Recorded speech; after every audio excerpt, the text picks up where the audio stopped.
Assalam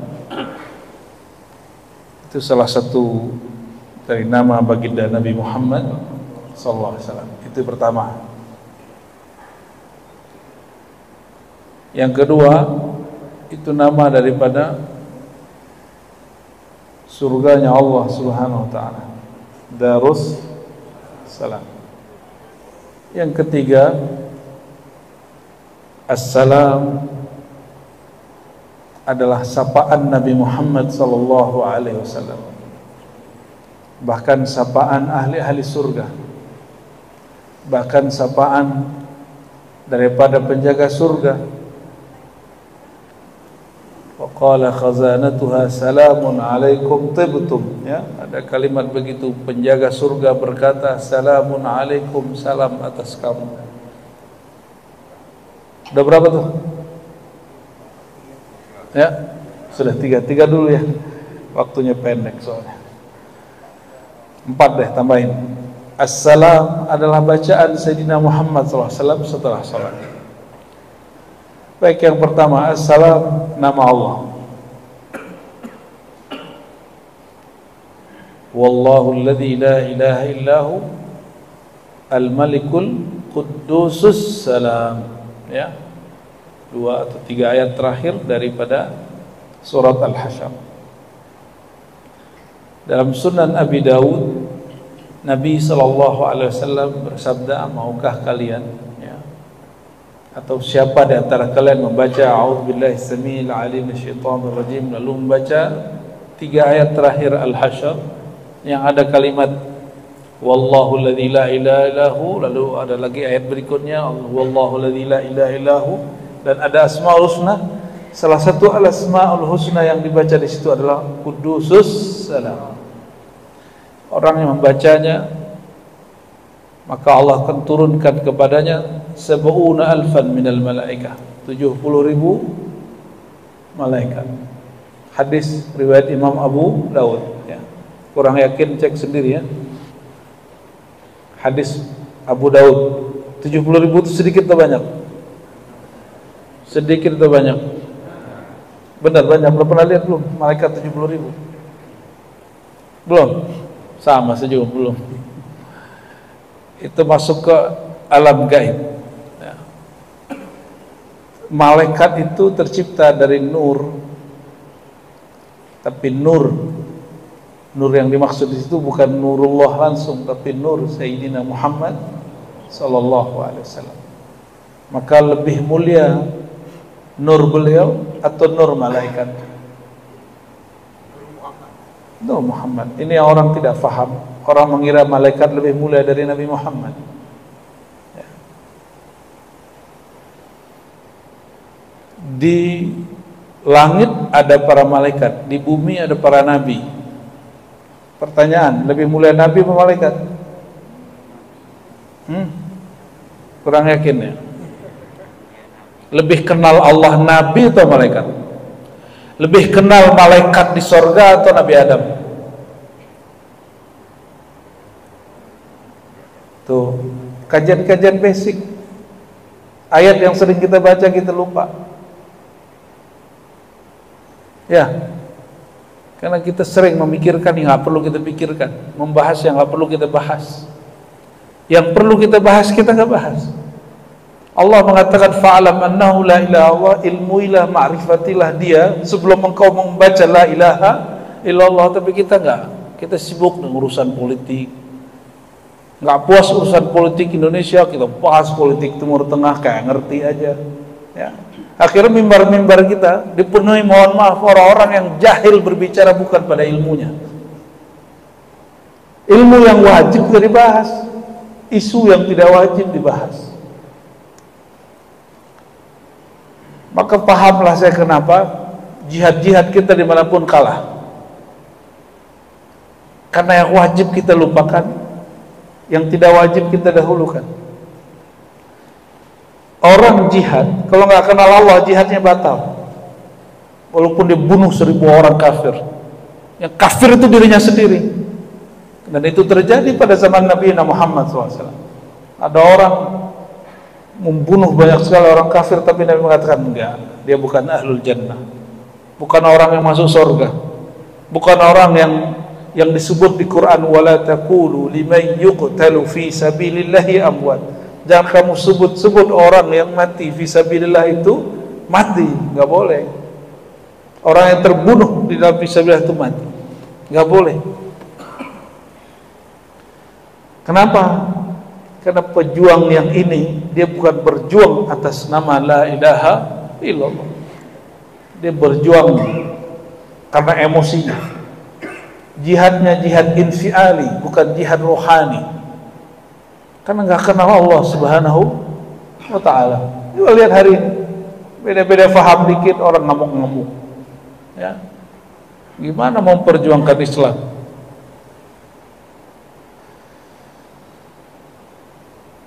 Jadi baca surat ini, 3 ayat terakhir dari Al-Hasyr, itu diberkahi dengan nama 70.000 malaikat. 70.000 malaikat. Kenapa? Karena di dalamnya ada nama-nama Allah Subhanahu wa ta'ala. Jadi satu nama Allah itu ribuan malaikat yang memikulnya. Ya, huwallahu alladzi la ilaha illa huwa al-malikul qudusus salam. Hu itu bagian dari nama Allah. Tapi orang hari ini membid'ahkan zikir dengan hu. Ya, zikir pakai hu bid'ah kan. Padahal para imam kita menyebutkan zikir dengan hu salah satu bagian daripada zikir nama Allah Subhanahu wa ta'ala. Apa dalilnya? Ini ayatnya. Huwallahu alladzi la ilaha illa hu. Coba biasanya kita sering baca apa? La ilaha illallah. Kalau di sini Wallahu alladzi la ilaha illa hu. Hu itu nama Allah bukan? La ilaha illa hu itu nama Allah. Cuma banyak orang enggak paham di situ. Ya. Ini contoh, ya, ini contoh. Dan As-Salam adalah turunan dari salah satu nama hu. Ya. Al-Malikul Qudusus Salam. Itu penjelasan hu. Siapakah dia? Dia itu Al-Malik Al-Qudus As-Salam. Apa makna As-Salam? Zat yang sempurna, terbebas dari semua kekurangan. Yang terbebas dari kekurangan siapa? Allah SWT. Maka ba'da salat, nah diloncat nih, as-salam itu yang keempat, Allahumma antas salam. Ya Allah, engkaulah as-salam. Engkaulah yang tidak pernah cacat. Kalau kita ada kurangnya, kita ada kurangnya, maka jangan cari kesempurnaan pada makhluk, cari kesempurnaan pada Khalik. Gimana caranya? Caranya jadilah abdus salam, hamba Allah yang as-salam. Maka Imam Al-Ghazali dalam kitab Al-Maqsad Al-Aqsa menyebutkan cara kita berinteraksi dengan nama Allah itu ada. Jadi ada cara interaksi dengan nama Allah. Namanya berta'alluq, berkoneksi dengan Allah melalui nama. Kita kalau nyapa orang pakai hoi atau pakai nama? Oi, gitu. Nyapa begitu nggak Pak? Mau nggak disapa dengan hoi? Mau? Nggak mau lah. Ustadz mau dipanggil hoi gitu? Nggak mau Ustadz ya. Itu kita, apalagi Allah Subhanahu wa ta'ala. Maka kita memanggil Allah dengan namanya. Walillahil asmaul husna. Allah punya nama-nama yang indah. Fad'uhu biha. Maka untuk memanggilnya, berkorelasi dengan Allah, berkoneksi dengan Allah itu lewat nama. Itu salah satunya. Satu kali Sayyidah Aisyah ditanya, wahai Aisyah, apa zikir Nabi pada sholat? Kalau beliau mengatakan Nabi itu kalau sholat enggak berdiri kecuali baca istighfar dan Allahumma antas salam minkas salam tabarak rabbana wa ta'ala ya dzal jalali wal ikram. Itu doa Nabi. Pendek gak? Cuma ulama kita tambahin makna, Allah mantas salam minkas salam.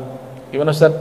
Allah mantas salam minkas salam wa ilaika ya'udus salam fahayna rabbana bis salam wa adkhilna jannata darus salam tabarak.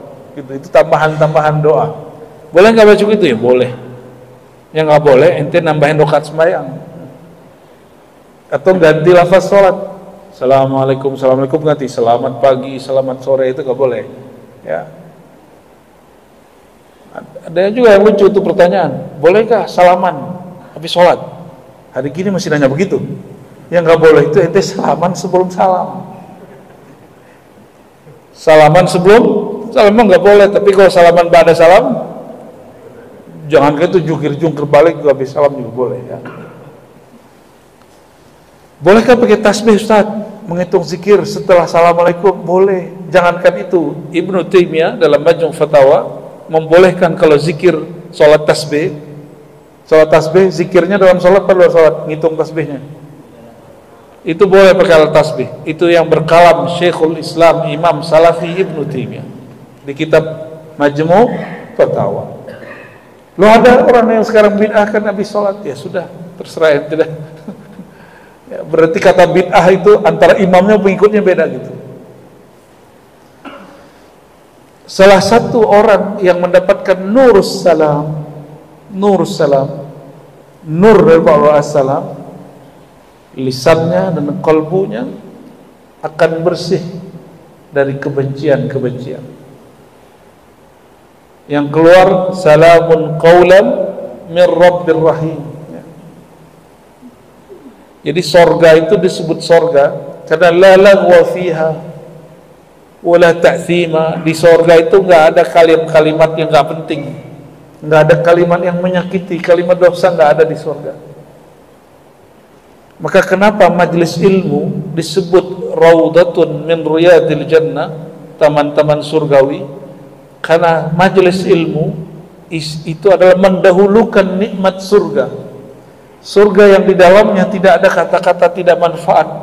Di dalam majlis kata-kata aja bermanfaat. Berarti kalau majlis isinya menghina orang, itu taman surga apa taman neraka itu?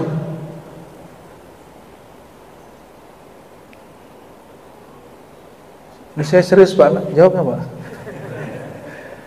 Majlis isinya menghujat orang yang beda politik sama kita, itu raudatul jannah, taman surgawi, atau itu bara neraka itu raudatun nar. Itu nama yang baru saya dengar seumur hidup itu Pak. Kayaknya di Masjid As-Salam inilah munculnya ini. Hari ini kan seperti itu, beda paham, kita menghujat orang. Beda paham boleh, canda-candaan waktu beda paham boleh. Politik, sholat, cara sholat boleh beda nggak? Masa nggak boleh Pak? Saya boleh nggak kunut nggak? Beda dong cara sholat kita. Nggak kunut nggak? Tuh saya boleh nggak kunut? Di sini bismillah dikuatkan, dijaharkan. Saya boleh nggak bismillahnya dikecilkan? Boleh. Masa dalam politik kita nggak boleh beda? Nah, umat Islam itu paling gampang ditipu dengan simbol agama. Ini hati-hati. Ini orang Islam kan? Jangan mau ditipu orang dengan simbol agama. Karena kita udah berkali-kali ditipu dari zaman Abdullah bin Ubay. Si Ibn Ubay itu sudah nipu umat Islam dengan simbol agama sampai hari ini. Ya, dulu ada orang Belanda siapa namanya? Snok. Ya, itu nipu umat Islam juga dengan simbol-simbol agama. Dan sudah berapa kali umat Islam ditipu, dijual bab agama untuk urusan politik. Di zaman Nabi ada pemilu nggak Pak? Berarti pemilu bukan dari sunnah ya. Jadi kalau beda cara, beda pilihan kita boleh nggak? Sholat yang dikasih cara oleh Nabi kita boleh beda, apalagi dengan hal yang Nabi tidak kasih contoh.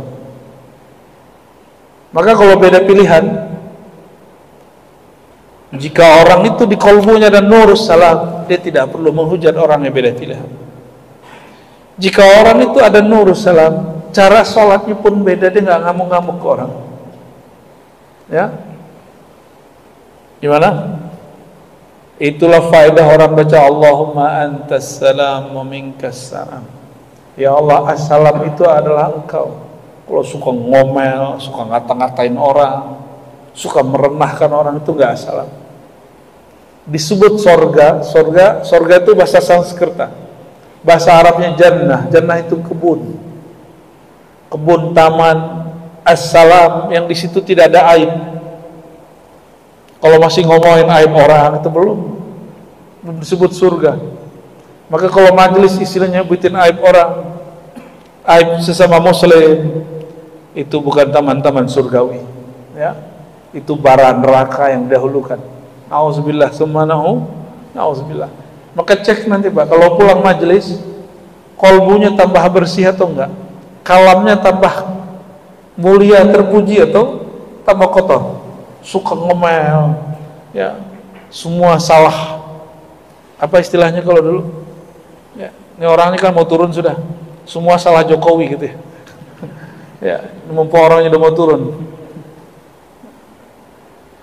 Kita kalau nggak bisa mengkritik dengan baik, jangan mengkritik dengan buruk. Nggak bisa mendoakan baik, jangan mendoakan buruk. Ini perbedaan kekasih Allah dengan kekasih setan. Satu kali ada seorang murid minta ke gurunya, itu disebutkan di beberapa kitab, ya. Ibnu Taimiyah menyebutkan kisah ini dan banyak sekali yang hampir mirip-mirip. Ada seorang murid minta kepada gurunya wirid hizib doa Ismul A'zam yang di dalamnya ada nama agung, nama Allah agung, yang Nabi katakan idza du'iya bihi ujiba. Jika dia berdoa dengan itu, Allah jawab. Jika dia berlindung dengan itu, Allah lindungi. Berarti ini sembarangan kan doanya? Enggak sembarangan. Maka Tuan Syekh mengatakan, kamu berangkat keluar, kamu lihat di sekitar masjid nanti ada sesuatu. Pergilah dia ke depan, ya. Dan dia lihat depan masjid ada orang tua, ya, sudah tua, udah renta, itu lagi jalan, ya, diganggu orang, dihina orang, dikata-katain orang, asbab dia jalannya menghalangi orang, ditendang, ya, dihina, disebut pikun, disebut segala macam. Tapi dia cuma senyum, dia diam, ya, ya. Pulang-pulang si murid lapor kepada gurunya, Tuan Syekh, saya nggak ngeliat apa-apa, kecuali cuma ada aki-aki, udah tua, pikun, renta, dia dikata-katain orang, dia didorong-dorong orang, dihina orang, tapi dia diam aja dan dia senyum. Tuan Syekh ini sering doa, bahkan panglima-panglima datang ke tempat dia, itu kalau doa pasti menang, karena dia punya al-ismul azam, nama Allah, nama kunci untuk berdoa ke langit. Apa kata Tuan Syekh? Tahukah kamu itu siapa orang tua itu? Dia bingung, saya nggak tahu. Tapi sebelum ditanya itu siapa, Tuan Syekh nanya, jika kamu anak muda ini adalah orang yang didorong-dorong, dikata-katain itu, kira-kira kamu ngapain? Kalau saya nggak tega, saya pasti doain kehancuran bagi orang itu, ya. Didorong sebalik dorong, ya. Kata Tuan Syekh, tahukah kamu, saya belajar Ismul A'zam, nama Allah yang agung, nama kunci Allah dari orang itu. Dan syarat dari beliau apa? Gak boleh doa lagi marah, dan gak boleh mendoakan kebencian bagi orang, gak boleh mendoakan hancur bagi orang.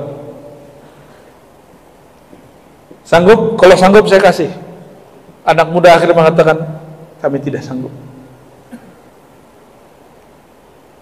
Gimana?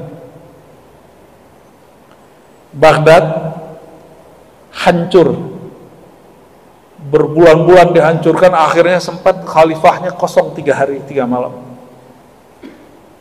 Itu orang-orang mati di mana-mana, ya, berdarah di mana-mana. Ini kita sampaikan di beberapa majelis kajian tentang tauhid, sehingga ada seorang imam di Mesir mengatakan, ya Rabb, fihumun nisa, bainahumun nisa wal atfal. Bukankah di sana ada perempuan, ada anak-anak? Kenapa engkau biarkan mereka mati terbunuh?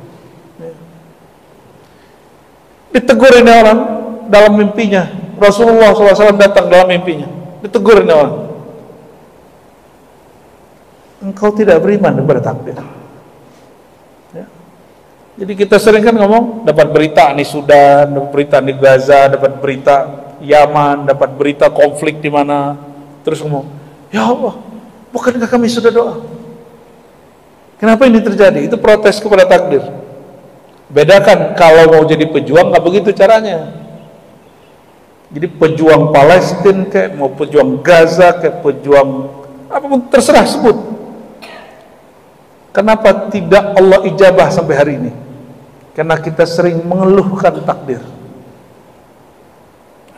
Dan kita sering eksploitasi video orang menderita untuk kepentingan filantropi kita. Tahu filantropi ya? Apa filantropi? Untuk keperluan sedekah. Kita sering begitu, Bapak Ibu.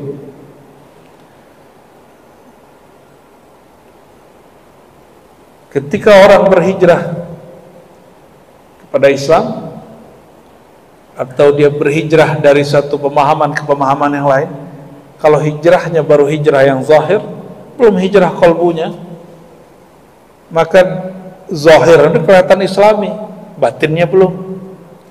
Yang mesti dihijrahkan itu batin. Sayyidina Muhammad SAW mengatakan, la hijrata ba'dal fathi illa jihad wa niyah. Nggak ada lagi hijrah setelah Fatu Mekah, yang ada jihad, perjuangan, wa niyah, niat itu di qalbu. Berarti kalau orang mau jihad, dia harus belajar ilmu qalbu, supaya nggak kejadian kayak orang yang tadi. Dia berjuang katanya fisabilillah, tapi katakan dia masuk neraka. Kenapa? Karena ternyata dia riya. Maka salah satu nur as-salam masuk ke dalam qalbu, terbebas dari penyakit riya. Terbebas dari penyakit riya. Riya itu yang sering kita dengar, harap puji, beramal karena dipandang orang. Itu riya standar. Riya yang paling berat, masihkah engkau tulus berjuang? Masihkah engkau tulus beribadah? Masihkah engkau bersamai gurumu di saat orang-orang menghujat kamu dan gurumu? Di saat orang menghujat nabimu, di saat orang menghujat cara berfikirmu. Kalau harap puji, insya Allah Bapak ini selamat. Coba kalau disenggol dikit, marah nggak? Saya ada punya murid banyak, Pak. Untuk bab yang ini jarang yang lolos. Bab yang satu ini jarang yang lolos. Bab takut dicaci, itu bagian daripada riya tersembunyi. Ya, khaufus syatam, takut dicaci, gampang tersinggung kalau dicaci. Ya, akhirnya gelisah. Asbabnya apa tahu? Kenapa orang sibuk takut dengan cacian? Asbabnya satu saja, membiarkan telinga atau mata. Telinga mendengarkan kata-kata komentar orang, mata sering membaca komentar-komentar orang. Itu asbabnya. Sedangkan hatinya lalai kepada Allah Subhanahu wa taala. Berarti intinya di mana? Hatinya harus benar. Kalau hati benar, pasti matanya nggak senang membaca komentar. Ya, selastu wiridan anak muda hari ini dan bapak-bapak itu baca komentar ya. Ya. Zikir 100 paling cuma 5-10 menit sibuk. Kalau baca komentar 15 menit 20 menit gak sibuk. Baca sesuatu yang ngotorin hati gak sibuk. Membaca sesuatu yang membuat kalbu bening sibuk. Nah itulah umat akhir zaman ya. Wajar kemudian ya, Nabi SAW mengabarkan yang pejuang nanti akhir zaman itu sedikit, sebagaimana Ahlul Badar itu sedikit, nggak banyak. Tapi semoga umat Nabi Muhammad SAW doanya yang penting. Ya. Jadi assalam makna pertamanya apa tadi? Allah Maha Suci, Maha terbebas dari kekurangan aib. Maka orang yang terhubung dengan nama Allah ini, Allah akan bersihkan lisannya, matanya, telinganya, kolbunya dari aib-aib, dari memandang aib. Maka ciri-ciri Bapak Ibu dapat nurus salam, tidak suka menyebarkan aib orang, tidak tertarik mengetahui aib orang, apalagi aib tetangga, aib kawan, aib ustadz, aib pemimpin, nggak suka. Kalau mau nasihat. Di dalam hadis Nabi, ad-dinun nasihah. Agama itu nasihat, bukan agama itu menghujat. Agama itu bukan mengkritik, agama itu nasihat. Apa beda menghujat, mengkritik dengan nasihat? Kalau kritik, coba hari ini lihat orang mengkritik. Dia mengkritik di TV, ya, mengkritik di YouTube, di sosial media, di tempat terbuka. Kalau nasihat tidak. Nasihat itu kita kalau dikata-katain orang di depan umum, senang nggak, Pak? Senang nggak? Terus kenapa Bapak suka ngata-ngatain orang? Orangnya namanya gubernur kayak, bupati kayak, wali kota kayak, presiden kayak, kenapa? Kenapa kita terlalu nyaman dan merasa itu nasihat? Padahal itu bukan nasihat. An-nasihah bukan itu. An-nasihah itu ketulusan memberi perhatian kepada orang yang kita sayangi, itu an-nasihah. Maka disebutkan di hadisnya, untuk siapa nasihat itu wahai baginda? Beliau jawab, lillah, karena Allah, wali rasulihi, para rasul, kitab, ya, a'immatul muslimina wa ammatihim, para imam orang Islam dan ammatihim, dan masyarakatnya. Allah perlu diceramahin nggak? Maka nasihat untuk Allah, memang Allah perlu diceramain. Ada kritik untuk Allah. Maka kata nasihat beda dengan kritik, apalagi menghujat. Saya bingung dari ini, ya. Orang pakai kopiah, pakai sorban, katanya lagi menasihati pemerintah, menasihati ustadz, menasihati orang yang beda faham. Tapi yang terjadi apa? Yang ada dia menghujat. Ternyata ada kesalahan menerjemah. Perbedaan menghujat, mengkritik dengan menasihati. Imam Syafi'i, Imam Salafus Saleh, beliau mengatakan, jangan salahkan aku jika engkau menasihatiku depan umum. Jika engkau memberi nasihatku depan umum, lalu aku malu untuk menerimanya, gengsi untuk terimanya. Terus gimana? Jika engkau ingin mengingatkan aku, ingatkan berdua, 4 mata, sehingga aku tidak keberatan menerimamu. Kalau malu, malu berdua, malu sendiri. Itu sekelas Imam Syafi'i, Pak. Imam Syafi'i itu jabatan tertingginya cuma qadhi, nggak nyampe jadi bupati, jadi presiden, itu nggak jadi. Itu baru selevel Imam Syafi'i. Apalagi orang yang punya kekuasaan. Dan kita beruntung di zaman kekuasaan yang kalau mengkritik hari ini kita nggak ditangkap orang. Benar nggak? Bapak pernah hidup di zaman Orde Baru nggak? Ya, guru saya berkali-kali ditangkap tentara. Dulu yang nangkap tentara Pak Abri, bukan polisi dulu. Benar ya? Masih ingat waktu zaman Abri, TNI Polri masih satu, guru saya ceramah. Masih tahun sebelum 98, 97 ceramah. Umur beliau waktu itu sudah 70. Ceramah mengkritik Soeharto, turun langsung dibawa Pak Kodim ke kantornya. Saya masih ngaji waktu itu ke beliau. Sebelum Mei yang kerusuhan itu, yang reformasi itu 98, itu belum pun dipanggil lagi oleh tentara-tentara. Nggak bisa. Dulu kita seperti itu. Negara jiran masih begitu, Pak. Saudi lebih gila lagi. Ada beberapa imam di Masjid Nabawi, Masjidil Haram, hanya mengkritik pemerintah, menyindir lewat doa. Turun, langsung diturunkan ke imamannya, nggak boleh jadi imam lagi. Ya. Dan beberapa figur-figur ustadz-ustadz masyhur di sosial media mereka dan di TV mereka, ya, ada Turaifi, ada macam-macam namanya. Sekarang nggak nongol lagi sama sekali, karena dia mengkritisi pemerintah dengan satu kalimat saja di dalam ceramahnya. Indonesia gimana? Orang yang kritik pemerintah di sini, ada nggak yang masuk penjara sini? Nggak ada, Pak. Kebebasan ini orang nggak sadari. Memang begitu, orang dapat nikmat tuh nggak sadar dapat nikmat. Orang sehat tuh nggak sadar dia sehat. Kapan orang sehat sadar dia sehat? Kalau sakit, ya, dipanggil baru minta ampun ini bukan ke Allah, ke Pak Polisi. Itu tanda kolbunya nggak takut kepada Allah, takutnya ke jamaah.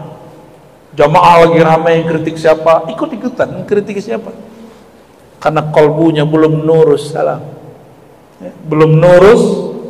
Jadi mulai dari kita, mulai ke teman, mulai ke pengurus masjid. Kalau ke pengurus masjid itu jangan mengkritisi, menasehati. Nasihati. Kalau sudah bisa begitu, ke Pak RT-nya, ke Pak RW-nya, ke kelurahan, itu udah mulai tuh naik. Kalau ke yang pemimpin yang levelnya dasar nggak bisa bicara menasihati, apalagi kepada yang lebih tinggi. Ya, jangan-jangan kita baca Allah mantasalam selama ini itu gak ada efeknya, karena membaca tidak paham yang dibaca. Nggak mesti Bapak ini bisa menerjemah, tapi coba pahami makna satu kalimat, lalu hayati dalam hidup. Ya, Allahumma antas salam wa minkas salam.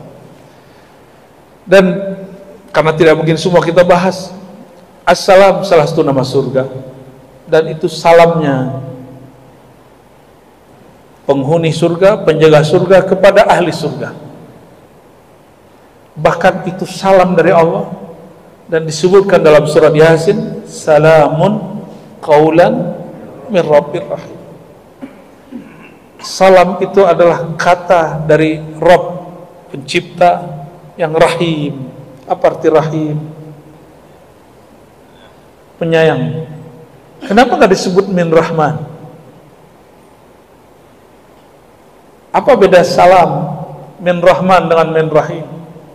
Kalau assalam dari ar-rahim itu hanya di surga. Kalau rahman itu sebelum masuk surga juga udah ada, di luar surga juga dapat. Kalau ar-rahim itu udah pasti orang itu masuk surga, karena rahimnya Allah hanya Allah tumpah ruahkan kepada ahli surga di dalam surga. Kalau rahman itu orang non muslim dapat, Pak. Asbab rahman ini orang yang nggak nyembah Allah hari ini masih hidup. Orang yang hari ini dia menyekutukan Allah masih diberi nikmat, itu berkah nama Allah Ar-Rahman. Jadi apa perbedaan Rahman dan Rahim? Rahman sayang Allah meliputi yang beriman kepadanya ataupun yang durhaka kepadanya. Kalau Rahim, kasih sayang Allah yang terkhusus kepada yang beriman kepada Allah, patuh kepada Allah, bermakrifat kepada Allah Subhanahu wa ta'ala. Dan bagian terakhir, jadi setelah disebutkan tadi, maka amalan untuk mendapatkan nur salam ini dua, amalan zahir, amalan batin. Zahirnya apa? Afshus salam bainakum, kata beliau, tebarkan assalam. Assalam itu menebar kedamaian, menebar kata-kata baik. Baca assalamualaikum, tapi isinya ngapain? Ngata-ngatain orang, merendahkan orang, itu bukan assalam. Assalam maknanya kedamaian, maka itu menyebar kedamaian, bikin orang nyaman. Afshus salam bainakum, itu amal zahir. Dan juga kalau amal zahir ba'da sholat, Jangan berdiri dulu sesibuk apapun kita sampai baca istighfar dan Allahumma antas salam. Syukur-syukur dapat kulhu 3 kali, qul a'udzu falaq 3 kali, an-nas 3 kali sesuai dengan hadis Nabi. Syukur-syukur dapat Al-Fatihah, ya, ayat kursi. Lebih afdal lagi baca subhanallah. Enggak sanggup 33 10 kali. Enggak sanggup 33 10 kali. Hadisnya ada semua. Masih sibuk. Sibuk bener ya? Kayaknya antum sibuk bener ya. Enggak bisa 33 berapa kali? 10 kali. Itu hadis Sahih Bukhari. Di hadis Sahih Bukhari ada hadis yang menyebutkan 33, ada hadis yang menyebutkan subhanallahnya 10 kali. Kok bisa begitu? 30 nih, 10 subhanallah 10, alhamdulillah 10, Allahu Akbar 10. Kalau dikalikan 10 jadi berapa? 90 ditambah la ilaha illallah 100, sama aja. Tapi kolbunya harus hadir menyebutnya, ya. Itu amalan zahir. Amalan batinnya apa? Orang yang terhubung kepada Allah as-salam, maka amalan kolbunya dia tidak pernah berpikir buruk terhadap takdir Allah. Satu, ya, mau takdir kita jadi orang Indonesia, maka ciri-ciri orang begini, dia akan mendahulukan amal ahli surga sekarang. Apa amal ahli surga? Orang ahli surga nggak pernah mengumpat, la laghwa fiha wa la ta'si, nggak pernah kata-kata yang kotor. Coba mulai, mau dapat rahasia ini, coba jangan kurangin hari ini, jangan ngumpat deh, ya. Jangan menghina orang, jangan menyebut aib orang hari ini aja dulu. Dan rasakan besok, cobain lagi 40 hari tidak membicarakan aib orang. Itu kolbunya langsung dapat nurus salam, langsung dapat nurus salam, pasti itu.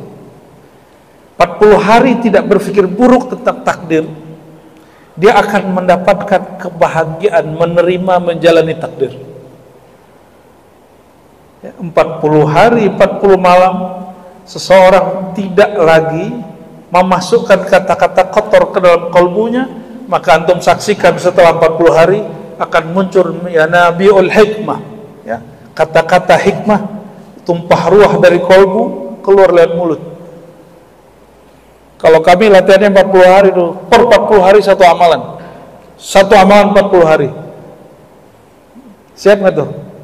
Sayyidina Umar pernah membentak Nabi sekali tahun ke-6 Hijriah. Untuk menebus kesalahannya, dia puasa 40 hari dan tidak tidur di malam hari. Baru Allah maafkan dia. Gimana? Antum udah berapa kali bentak guru, nyindir guru, nyari aib teman? Wajar kolbunya gak bening-bening. Cek sholatnya tadi. Sholatnya tadi enak apa enak? Ya, nikmat apa tidak nikmat? Itu karena kolbunya menghadap kepada Allah, bukan dengan kolbu yang ada nur salam. Dan terakhir, ya, karena as-salam itu nama Allah, as-salam itu nama Allah, maka berzikir as-salam ya as-salam dengan kolbu, dengan lisan, itu akan menghadirkan rasa kebersamaan dengan Allah yang Maha Salam, ya. Kalau bersama Allah yang as-salam, surga salamnya dikasih, insya Allah.